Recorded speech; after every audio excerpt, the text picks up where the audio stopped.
আমরা দীর্ঘ ১৭ বছর আন্দোলন সংগ্রাম করেছি বাংলাদেশের জনগণের গণতন্ত্র পুনরুদ্ধারের জন্য। এই আন্দোলন সংগ্রাম করতে গিয়ে স্বৈরাচার দ্বারা আমাদের বউ ভাইদেরকে গুম করা হয়েছে, হত্যা করা হয়েছে। ৫ই আগস্টের পরে আমরা একটি অবাধ, সুষ্ঠু, নিরপেক্ষ নির্বাচনের জন্য অপেক্ষামান রয়েছি এবং আগামী ত্রয়োদশ জাতীয় সংসদ নির্বাচন ১২ই ফেব্রুয়ারির মাধ্যমে আমরা একটি সুষ্ঠু নিরপেক্ষ নির্বাচন অনুষ্ঠিত করার জন্য বদ্ধপরিকর। ঠিক এই নির্বাচনের প্রাককালে আমরা কিছুদিন আগে দেখেছি যে আমার পল্লবীর যুবদল কর্মী কিবরিয়াকে কিভাবে গুলি করে হত্যা করেছে। আমরা দেখেছি যে আমাদের ভাই হাদিকে কিভাবে নৃশংসভাবে গুলি করে হত্যা করেছে।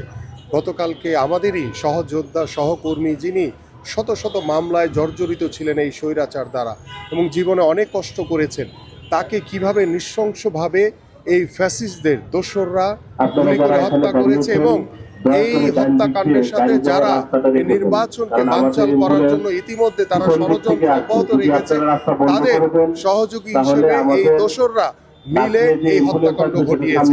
এবং আমি সরকারের কাছে আহ্বান করব যে ইতিমধ্যে আপনাদের কাছে আমরা বারংবার আহ্বান করছি যে আইন শৃঙ্খলা পরিস্থিতি নিয়ন্ত্রণে রাখার জন্য কিন্তু আমাদের এই হত্যাকাণ্ডগুলো বলে দিচ্ছে যে এই সরকার আইন শৃঙ্খলা পরিস্থিতি নিয়ন্ত্রণে রাখতে ব্যর্থ হয়েছে এবং আমরা নির্বাচনের প্রাককালে আমরা এই ধরনের হত্যাকাণ্ড আর আমরা দেখতে চাই না এবং বাংলাদেশের মানুষ কিন্তু ঐক্যবদ্ধভাবে তারা এই ধরনের হত্যাকাণ্ড হলে এটার জন্য যা যা করণীয় রয়েছে, যেভাবে প্রতিহত করা যায় সেটা করার জন্য আমরা সদা প্রস্তুত থাকব।